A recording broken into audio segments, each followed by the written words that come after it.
男朋友订婚那天，身为女主角的我却被锁在卧室。等我赶到现场，却看到他和初恋激情相拥的戏码。面对我的质问，他嗤笑道：“杨娇娇可是豪门千金，她对我事业有帮助。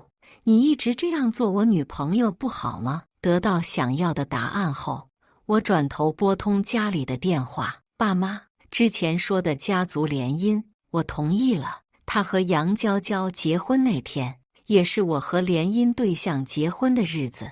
当看到穿着婚纱的我时，他却不淡定了。大家好，开始今天的分享之前，希望你能给人间烟火点个订阅，我将会分享更多优质的内容。订婚宴上摆满了我最喜欢的红玫瑰，每个布置都是我亲自监督。可现在男友顾城川却搂着别的女人在台上激情拥吻，我打算冲上去跟他们算账，却被顾城川的好兄弟直接捂着嘴拖走。林青，你还看不明白吗？顾哥一直都是骗你的。我就这样被他们关在狭小的工具间，屈辱地听完了剩下的过程，心从最初的疼痛逐渐变得麻木。不知过了多久，顾城川穿着一身高定西装将门打开，他开口的第一句话不是解释，而是责怪：“林青，你为什么这么不懂事？我不是叫你好好睡一觉？”他拧眉瞪着我，似乎我才是做错事的那个人。我的鼻子忍不住一酸，我的订婚宴我还不能来。顾城川神情复杂地将我扶起来：“别闹了，青青。杨娇娇可是豪门千金，能帮我不少忙。”见我脸色越来越难看，他一顿还是继续将残忍的话说出来：“你不过是一个乡野村姑，我跟你谈谈恋爱得了，别再把事情闹大了。”我愣住了，他怎么能说出这样的话？以前搂着我的腰说这辈子非我不娶的人去哪了？我和顾城川大学相识相恋，一直到工作，他这个人性子冷淡，是我厚着脸皮跟他求婚。订婚的事也是我们两个商量好的。昨天晚上我试礼服时，他也没说出真相。直到今天早上起床，我才发现顾城川不见了，大门也被人从外面锁住。我怕耽误仪式，从窗户爬到邻居家才赶过来，却没想到看了这么一出好戏。既然他没打算娶我，为什么不告诉我，让我一个人演这场独角戏？多可笑啊！既然你没打算娶我，为什么不一开始就告诉我？我忍不住质问他。顾城川却轻叹一口气，揉了揉我发顶：“青青，别这么不懂事，你这样让我很难办。以往他都是这样哄我，我也会识相和他和好。可这件事不是小事，在你眼里，我这就是不懂事。顾城川，你到底有没有心啊？”我愤怒地拿起旁边的抹布砸向他。顾城川皱着眉头，却没有躲开，只是气势越来越冷淡。“林青，我觉得你需要好好冷静一下了。”他的冷静更显得我的大吵大闹像个疯子。“老公还没好吗？”就在这时，一道娇俏的声音响起来，随着高跟鞋踩在地板的声音，顾城川的兄弟们慌慌张张捂着我的嘴，将我带到了楼梯间。耗子他们干嘛去了？顺着门缝望去，顾城川轻轻搂住女人，亲昵地捏了捏她的鼻尖：“没事，别管他们了。接下来是不是该补偿我一下了？”杨娇娇害羞地推了男人一下：“讨厌，大庭广众说这些。”顾城川顺势抓住她的手，将女人带走。等两人消失不见，他的那帮朋友们才把我松开。我不知道他们是什么时候认识，又是什么时候在一起。浑浑噩噩回到我们的屋子，看着墙上我们的合照，真希望这一切都是一场梦。梦醒了，我和顾城川是不是就能回到最初？可惜，直到我收拾完所有的东西回家，顾城川都没有出现，告诉我这是一场梦。我没敢把这件事告诉父母，只是简单说了一下分手。对此，他们则表示，我也该收心为家族考虑。我同意了他们挑选的联姻，尽管我连那个男人都没见过，反正嫁谁都一样。共同的好友特意截图顾城川朋友圈给我看，9宫格照片全是他和杨娇娇的接吻照片，配文是我这辈子最爱的女人，认定她后就不会再变。不好意思啊，青青，这截图是有人特意花钱让我发给你的。朋友说完这句话，直接把我拉黑。顾城川不可能做这种事，那就只有他那个未婚妻了。一连好几天都不见顾城川联系，我也逐渐慢慢劝自己将这段感情放下。再次见面时是婚纱店，青青，你来这里做什么？顾城川不知道想到了什么，不等我回答就自顾自说道：算了，你喜欢就好。你要是非想一场婚礼，等事情结束后也不是不能给你。我开口解释，我来这里跟你没有关系。顾城川无视我的冷漠，反而走到一旁挑起了婚纱。这件更好看，你要不要试试这件？见他认真的样子，我忍不住升起另一个念头。好啊，结婚那天就穿他挑的这件婚纱。不知道当时候看见大屏幕时他是什么表情。我顺着他的话点头，好啊，那就选这件吧。顾城川还以为终于说动我，青青，你能想明白就好，除了名分你想要什么都行。我的公司正在创业初期，不能没有杨家的投资，等过了这个难关，你想要什么我都满足你。真是讽刺，当初我为了跟顾城川在一起，放弃了豪门生活，转头打2份工养活他，可到头来顾城川却为了钱选择抛弃我，真是一场天大的笑话。既然选中了这条，我带你去吃饭好不好？去你一直想去的那家好不好？顾城川说着，又掏出一只盒子，打开，映入眼帘的是一枚漂亮的钻戒。他边说边牵起我的手，那枚钻戒娇娇很喜欢，我给她了。这只也是我精心挑选的，你看喜不喜？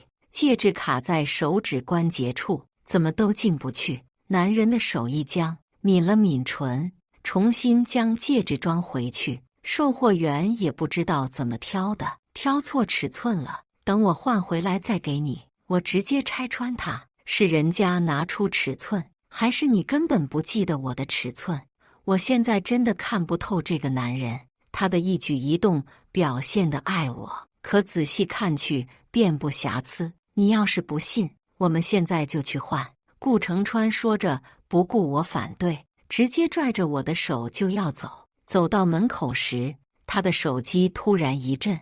顾城川看完信息后，脸色就变得非常不好看。娇娇那里出事了，我改天再带你去。他要走，我却一把抓住他。顾城川今天要是走了，你就别回来了。顾城川很轻松拽开我的手，他的眉心微蹙，隐隐责怪我的不懂事。青青，虽然我爱你，但是你真的不能太骄纵了，事态紧急，等我哄好他就带你去换钻戒。青青，我保证，等公司运转过来，我一定会补你一场婚礼，你想要什么我都可以给你。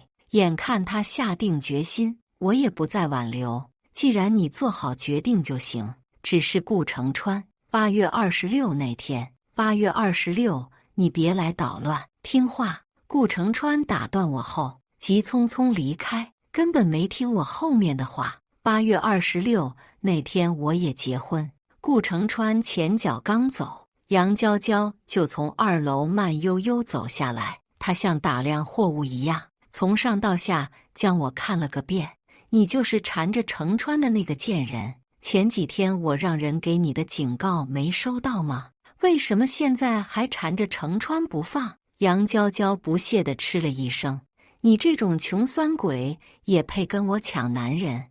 今天给你最后的警告，别逼我对你动点手段。我挑了挑眉，要真说起来，你才是小三吧？从来没见过小三插足别人插得这么理直气壮。你杨娇娇气得直跺脚。那又怎么样？我看上的男人想尽办法也会得到。你这个贱人有什么资格跟我争？他说错了一句话。像顾城川这种渣男，我除非脑子有泡才会跟他争。如果能早点看清顾城川，也不会害自己伤心到肝肠寸断。光骂我还不够解气。杨娇娇大手一挥，将婚纱店的衣服全包了。她得意地看着我，小贱人，有本事你就跟我争啊！不只是婚纱我能包了，顾城川这个人也是。说完，他就踩着那双恨天高离开。红叶一脸茫然地看着离去的身影。我靠，这一年的销售额就这么提前完成。我点了点头，送上门的钱不要白不要。杨娇娇的确很豪气，只不过这家店是我朋友开的，无论怎么说都是我们赚了。日子很快到了8月26，看着朋友圈都被顾城川结婚的消息给刷屏，觉得惹人厌烦。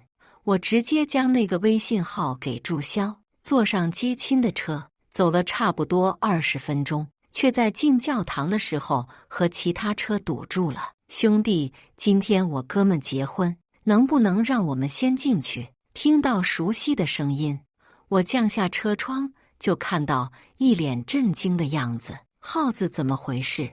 他们不愿意行个方便吗？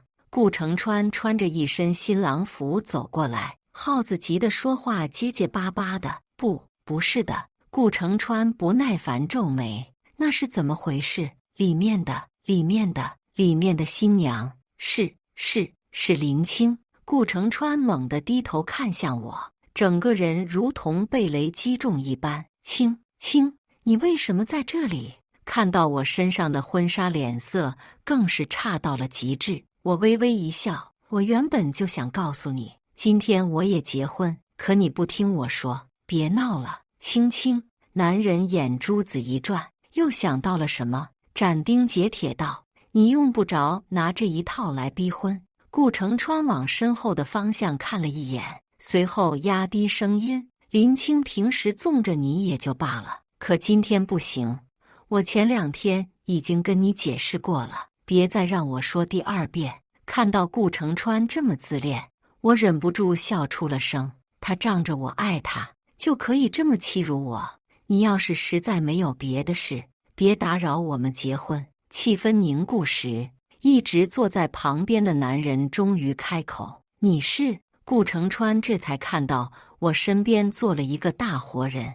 你是林青请来的演员。男人轻嗤一声，为了你还用不着这样大费周折。傅林深牵住我的手，一脸认真，想必这就是你之前说的那个人渣吧？你……顾城川被气得不轻，他想说些什么来反驳傅林深，却被男人强大的气场给劝退。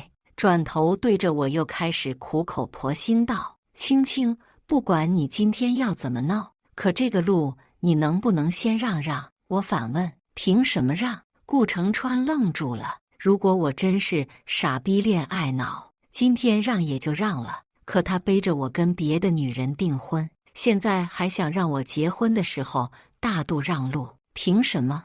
眼看定好的吉时快到了，杨娇娇再也忍耐不住，踩着自己的小高跟气冲下车。怎么回事啊，城川？眼看吉时都快要过了，怎么还没商量好？实在不行，给他们点钱打发一下算了。杨娇娇委屈地拽了拽顾城川的胳膊，目光无意一扫，立马愣住了。城川，你不是说跟这个女人断干净了吗？怎么还？今天他是不是故意过来抢婚啊？杨娇娇挤出2滴眼泪，直接扑进顾城川怀里哭，顺着缝隙还能看到他得意的嘴脸。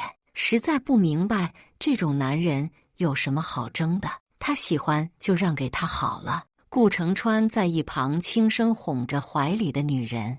我趁这个机会让司机快点开车。林青懂点是吧？顾城川见状，立马叫人挡在了车前面。今天的日子对我和娇娇来说都很重要，你能不能听话一点，把路让出来？实在不行，你今天的这些演员费我们出了。听到这话，车上的人纷纷没忍住笑了出来。顾城川不知道，我们车队的车是有钱都不一定能买得到，更别提他所谓的演员费了。傅林深单挑眉，哦，不知道这位先生要给我们多少演员费？他说演员费这几个字时，特意加重尾音，同时握着我的手用力，在暗示我以前的眼光多差。杨娇娇两人没听出好赖话，快速写了一张支票扔给我，这里是50万，快点拿着滚。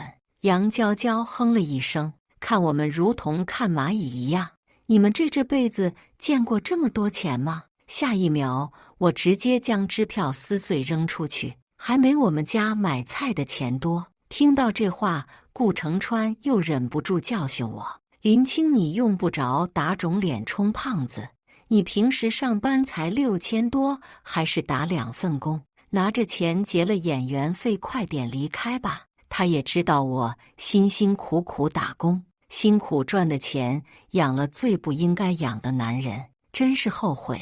你们快点让路啊！杨娇娇等不耐烦了，直接拉开车门，拽着我下车。事情发生得太快，我还没反应过来，整个人就被拽下去，扔在地上。顾城川刚弯腰想扶我一把，却被身侧的杨娇娇给拉住。男人眼中闪过一丝挣扎，重新将手收了回去。青青，你就听话，快点回去吧。你们真是一群神经病！傅林深快速下来，将我拉起来。他撸起袖子，就想给这两人点厉害瞧瞧。看出他想打架的，我急忙拽住。今天大喜的日子，就怕附近没被邀请的记者蹲守。傅林深听了这话，才打消了念头。行，那就听你的，还记着呢。林青，你可真会吹牛。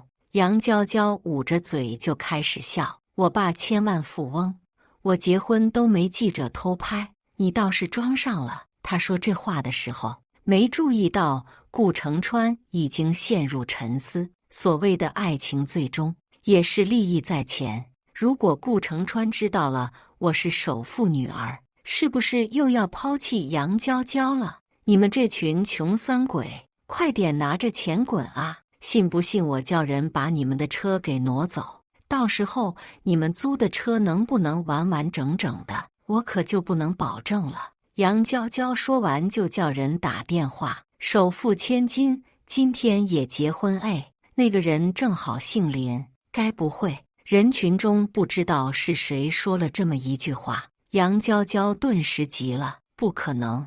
我调查过林青的背景，他不过是一个普通人而已。当初为了顾城川和父母决裂，我爸就将我的背景藏得严严实实，为的就是逼我没地方求助，好放弃他回家。杨娇娇家里虽然有钱，却还真查不出这一层来，以为我是普通小老百姓就可以欺负。今天无论我是谁，都不是你们仗势欺人的理由。信不信我砸了你的车？杨娇娇生气得张牙舞爪，一旁的顾城川抓住了她，别闹了，今天结婚，闹这么也不好看。就在我以为事情终于结束时，顾城川又说，青青，我知道你舍不得我，真的用不着这样，你的确很好，但我已经有娇娇了。杨娇娇又恢复了娇羞的样子，扑进男人怀里撒娇。哎呀，你当着这么多人的面子上，是不是想让我羞死？我无视他们的肉麻，直入主题。你权衡利弊过了，可我今天还真不是找演员，需要我把结婚证给你看。说完，我直接拿出手机，解锁相册，给他准备看拍下的结婚证。突然，杨娇娇一把夺了我的手机，狠狠砸在地上。装什么啊？还有什么好看的？我的男人你得不到，现在就想方设法的回我婚礼。手机瞬间4分5裂，再好的脾气也忍不了。杨娇娇，你真是病得不轻，你们爱看不看？手机钱必须赔我。杨娇娇偷偷看了顾城川一眼，见男人没什么反应，这才松了一口气，叫人拿了钱直接塞给我。没见过钱的死穷鬼，赶紧拿走！我差点气笑了。杨娇娇也知道顾城川不喜欢她，跟他结婚完全是因为他家的钱。她怕顾城川知道我真结婚就会抢婚，所以这才故意耍脾气砸了手机。我只想说，这个女人是不是有病？顾城川这个男人喜欢的人是谁还重要吗？他最爱的是钱，谁能帮助他，他就会跟谁结婚。只可惜杨娇娇看不明白。小姐，副总，老爷让我来看看你们怎么还在这里。这个时候，老管家赶了过来。张叔叔，怎么是您啊？早知道您在这里。看到老管家径直走向我，杨娇娇剩下的话全堵在了嗓子眼，周围看戏的声音立马响了起来。看杨娇娇这个态度，似乎只能见真豪门家的管家。那林青岂不真是首富千金？顾城川摆着首富千金不娶，怎么会选择跟暴发户女儿结婚啊？这有什么不明白的？捡了芝麻丢了西瓜。这场戏还真是热闹，你们快别说了，顾城川的脸都要青了，不知道他这会是不是肠子都悔青了。顾城川强挤出一丝笑容，青青，你真的要跟这个男人结婚吗？你了解他吗？其实今天也不过是我们第2次见面，可看透顾城川后，我就发现嫁谁不是嫁呢？反正男人最终都是一个样。我怕你被人骗了都不知道。顾城川抓着我的手，说的情真意切。如果不是我早看清他，还真就信了。顾城川不是幡然悔悟，而是后悔自己错失真正的豪门。假如我是一个普通人，他还是会毫不犹豫抛弃我。我和我老婆的事就不用你操心了。傅林深推开顾城川，转头温柔对我开口。再不去，我想两家人真的要等急了。也是，耽搁的时间够久了。老管家出手就是迅速，不管杨娇娇乐不乐意，直接叫人将他们的车拉走。等我们的车队过去后，才重新把他们的车送回来。顾城川就静静站在一旁看着。我们结婚的照片和文案经过筛选，才允许媒体发布。躺在新定制的大床上，看着结婚照我漂亮的脸，忍不住发出赞叹声。傅林深轻轻一笑，给我递来鸡汤。那我们就按结婚前说好的过。得到我点头后，傅林深迫不及待出门。不过他不是急着出门见情人，而是着急忙工作。傅林深是难得一见的工作狂人，恨不得一天24小时待在公司。傅家父母着急他的婚事，可相亲他也不去，谈恋爱也没心思，干脆直接来了个商业联姻，威胁男人不同意就不让他碰公司的业务。所以我们第1次见面，他就将事情告诉了我。林小姐，我热爱我的工作，所以感情给不了你，所以结婚以后我们互不打扰，可以吗？对我来说当然没坏处。于是我们就这么愉快地做了决定。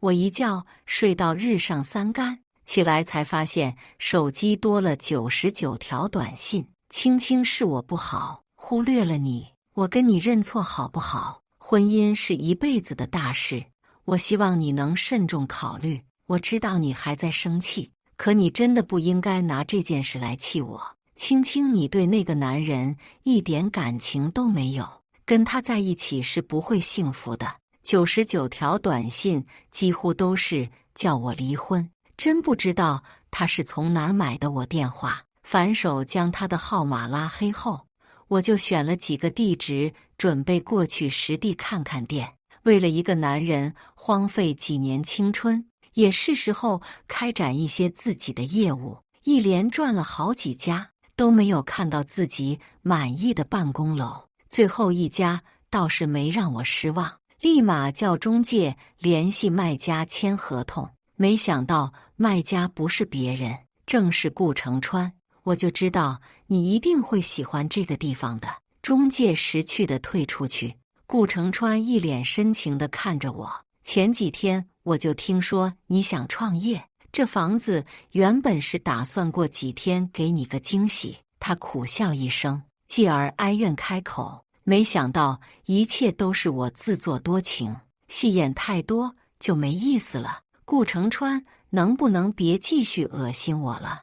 我毫不留情拆穿他。顾城川脸色陡然一变，很快恢复正常。我不明白你说的意思。青青，我们这么多年的感情，你还认为我在骗你？男人深吸一口气，我选择和杨娇娇结婚，也只是希望公司能快点运转，到时候我跟他离婚，重新迎娶你。顾城川说着，从口袋里掏出一只盒子，里面装着上次的戒指，只是尺寸看起来大了一点。我只想着让你暂时委屈一下，从没想过要放弃你。这戒指你还愿意收下吗？我摇摇头，不愿意。顾城川，你为了什么？想必比我清楚。此刻我竟然有些庆幸自己背景不普通。按顾城川神经的样子，他大概想婚内和杨娇娇在一起，婚外让我给他当情人。如果我是一个普通人，他岂不是轻易将我拿捏？你在怕我？顾城川皱眉，略带些不满。青青，你怎么能怕我？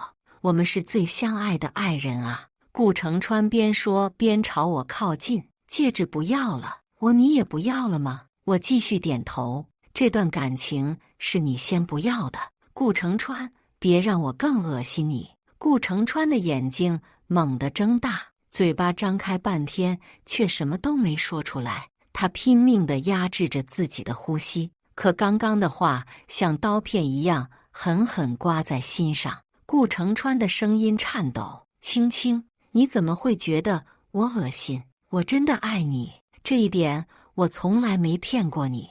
我不着痕迹后退2步，拉开跟他的距离。你可能爱我，但更爱自己，不是吗？今天为了我抛弃杨娇娇，明天就会更富有的人再次抛弃我，不是吗？被我戳中心事，顾城川沉默了。我继续揭露残酷的真相。而且你今天来找我也是背着杨娇娇吧？你怕我不同意，又失去杨娇娇的助力，干脆两边都吊着。就算我不同意跟你和好，杨娇娇的家里也能继续帮你。够了！顾城川压着声音怒吼了一声：青青，我真的对你是真心实意，不管你相不相信，商业联姻不会幸福的。如果你愿意回头，我一直都会在。顾城川放下这句话后，狼狈地逃离这里。自从那天后，顾城川就没再找我，我也乐得清闲，重新选了地址，开始自己创业。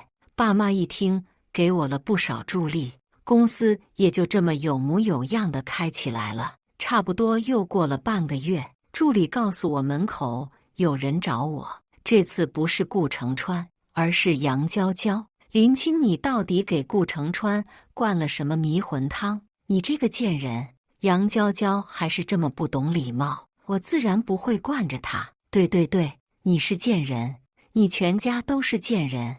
你爸妈没有教过你礼貌2个字怎么写吗？杨娇娇没有第一时间反驳，抱着包一屁股坐在椅子上开始哭。她整晚喝酒，身体都要喝坏了，嘴里还念着你的名字。林青，你到底有什么好的？杨娇娇还想砸东西，我一个眼神过去，助理立马按住了她。有本事你放开我！我翻了个白眼。大姐，虽然我们家不差钱，可也轮不到让你出气。顾城川心思没在你身上，你不找他闹过来，找我闹又是什么意思？就好像女人抓小三，永远都是2个女人的战斗。那个男人大多数都是美美隐身。杨娇娇恶狠狠瞪了我一眼：“林青，你不就是仗着家里有钱，有什么得意的？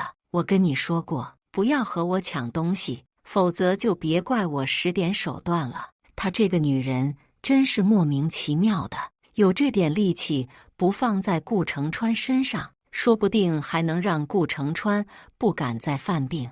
只可惜她永远只会对着同样身为女人的我大吼大叫：“林青都是你，为什么偏偏选择在那天结婚？一定是你故意的，就是为了勾引顾城川。看到顾城川为你买醉，你现在是不是得意得很？我告诉你，很快你就得意不出来了。”杨娇娇一把推开助理，看我的眼神几乎要杀了我。我早就跟你说过，跟我抢东西是没有好下场的。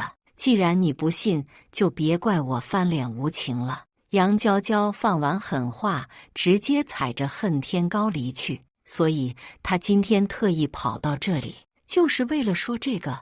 我还以为有什么惊喜的呢，令人大失所望啊！吩咐助理以后，顾城川和杨娇娇再来都不用管。晚上顾城川的信息又发过来了，听说娇娇去你们公司闹了，没出什么事吧？我知道你现在讨厌我，但如果有任何困难，请一定不要忘记我。无论什么时候，我都会守护在你身边。哇，好一出霸道总裁的戏码！顾城川什么时候才能看看医生？我将这个号码再次拉黑。又过了几天安宁日子，就在我怀疑杨娇娇是不是吓唬我，税务局的人突然找上门，公司的账清清白白，我自然是不怕他们查，可他们来得突然，联想起杨娇娇的话，我这心里总是不踏实。果不其然，我担心的事还是发生了。其中一笔钱是虚报的，更有可能我会因此坐牢。等我送税务局的人出去后，网上的消息立马爆了：景浩首富千金也偷税漏税。景浩有钱人都那么有钱了，为什么还不遵纪守法？景浩林青公司被突查。网上的人几乎全是骂我的。首富千金开公司就能不交税了？我建议这些偷税漏税的人全部把钱给我。楼上的好像不是偷税漏税，是虚报账款。不管是什么，做出违法乱纪的事就应该严惩。有钱人更应该好好查查，处罚也应该重一些。建议林青无期徒刑吧。上次他们结婚那么豪华，我就已经很不满意了。前脚税务局的人刚来，后脚热搜就上去了。不用说也知道这是杨娇娇的把戏。傅林深这个工作狂难得打电话过来，询问我需不需要他帮忙。这种把戏他见得多了，处理起来很简单，不过被我给婉言拒绝了。这才第一个麻烦，我就让别人帮忙。以后继承我爸的公司，是不是也得靠别人帮助？更何况我本就清清白白的，身正不怕影子斜。在公司查了一天一夜，终于让我揪出了叛徒。原来是杨娇娇买通了我们公司的一个男人，叫他趁财务不在，偷偷做了点小动作。我直接报警，把他带走。男人后悔，却已经来不及了。他哭着自己上有老下有小，不能跟警察走。可他是一个成年人了，自然要为自己的所作所为付出代价。事情解决后，官方发表声明，我爸名下的公司账号也通通帮我转发。杨娇娇会买水军，我也会。网上的舆论瞬间颠倒，都在骂那些黑心商战的可恶。杨娇娇给我惹了这么大的麻烦，我当然要还回去。税务局也给他们家公司来了一场突击检查，一查才知道他们转移资产很久，就连税也漏了好几笔。由于情节严重，杨娇娇的父亲被捕入狱，他的母亲接受不了打击，直接跳楼。杨娇娇起初还想求我高抬贵手，说顾城川也可以还给我，只要我能放过他们一家。可那个男人我早就不稀罕了，谈判不成，杨娇娇还想杀我，只可惜失败了。他怕我报复他，连夜逃走了。只不过以他的脾气，估计以后也很难过上好日子了。事情都解决后，顾城川又找上门了。我没想到那个女人会这么恶毒，轻轻看到你没事我就放心了。面对男人虚假的嘴脸，我只是呵呵一笑。怎么来医院看个朋友都能被他打探到？听说你受伤的事，我连夜从外地赶回来了。谢天谢地，还好你没事。说着，顾城川埋怨地看了我一眼。不是说好有什么事你都可以找我，为什么就是不听话？他在不满什么啊？他什么身份责怪我？而且如果不是他，这一切根本就不会发生。我毫不客气地开口，如果你真想帮我，早在公司出事的时候就来了，现在又演这出给谁看？他不就是想看我们两个女人为了他斗得死去活来？如果我真的找他帮忙，岂不是帮助他在我爸面前刷了印象？我甚至怀疑是他怂恿杨娇娇这样干的。反正成功或者失败，他都没有任何损失。顾城川深深看了我一眼，面上露出难过的表情。青青，原来你就是这么看我的吗？我是真心实意关心你。不等我骂他，顾城川再次开口，如果我说后悔了，你还能回到我身边吗？我最怀念的还是我们两个人一起挤在出租屋的日子。那时候我做饭，你就在一旁给我打下手。日子虽然没有现在富裕，我却也很开心。你还愿意跟我回到从前吗？他眼底一片深情，仿佛说的所有话都是自己的肺腑之言。看着他现在的嘴脸，只会让出租屋的那段日子从美好回忆变成人生的污点。顾城川不知道，他越这样，我反而越觉得他恶心。一个人怎么可以利到这种程度？自己的老婆下落不明，他却在这里跟前女友表忠情。我厌恶地瞪了他一眼。顾城川，你真是让我恶心透顶，我这辈子都不想再看见你了。说完这句话，不顾他的反应，我直接叫保镖拦住他，转身离开。顾城川太冷血了，就算是一个普通朋友下落不明，也会关心关心吧。他满脑子想的只有自己，稍微一查，还真让我查出来，杨娇娇的事果然是他怂恿的，就连杨娇娇失踪也是被他打怕了。杨父出事就没有钱再给顾城川，他着急跟我和好骗钱，于是就对杨娇娇拳打脚踢，逼这个女人快点跟他离婚。我讨厌杨娇娇，更恶心他这种人。我直接使了点商业手段，让他的公司的资金链断掉。顾城川还不死心，想求我帮他，求我不成就求我爸，甚至连傅林深都恬不知耻地去求了，只不过没人搭理他。年底的时候，他的公司还是破产了。顾城川忍受不了朋友亲戚的奚落，直接疯了。后来不知道惹了哪个混混，被打断腿，每日只能看着捡垃圾乞讨为生。这一切都是他自己活该。自从我接手我爸公司后，和傅林深的感情也越来越好。原本声称自己是工作狂的男人，现在巴不得整天黏在我身上，老婆老婆的叫个不停，任谁看了都觉得大跌眼镜。没办法，谁叫这个男人撒起娇来，我没办法拒绝。就这样，在我们的辛勤劳作下，4年生了2娃。如果不是他结扎了，恐怕还能有老3的存在。太疯狂了，2个奶娃娃我都承受不住，更别提第3个了。在傅林深和孩子的陪伴下，我再次相信感情从前的不愉快和痛苦全部成为回忆，以后的日子也只会越过越好，没有人会再让我伤心哭泣了。以上就是今天分享的故事。大家有什么想说的、想吐槽的，欢迎在下方评论交流。也更希望能给人间烟火点个订阅，我将会分享更多优质的故事内容。